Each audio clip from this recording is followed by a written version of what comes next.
நம்ம சொல்லாம இருந்ததுல எந்த தப்பும் இல்ல. அப்புறம் ஏன் இவ்வளவு யோசிக்கிற? இல்ல அர்ஜுன், இப்பவும் நான் பாட்டுக்கிட்ட சரிதாத்த போட்ட டிராமாவை பத்தியும் டிடி என்ன மாதிரி வேஷம் போட்டதை பத்தியும் சொல்லவே இல்ல.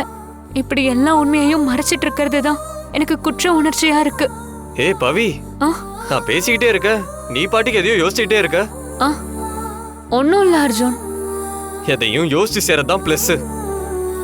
அதே நேரத்துல அளவுக்கு அதிகமான யோசனை ஒரு விதத்துல மைனஸ். அத ஃபர்ஸ்ட் புரிஞ்சுக்கோ. இன்னைக்கு நம்ம 2 பேரும் முதலிரவு கொண்டாடுறதா முடிவு பண்ணிருக்கோம், ஞாபகம் இருக்குல்ல? இந்த மாதிரி சந்தோஷமான நேரத்துல நீ நடந்து முடிஞ்சதை பத்தி எல்லாம் யோசிச்சு உன் நிம்மதியை கெடுத்துக்கிறது கொஞ்சம் கூட சரியில்லை.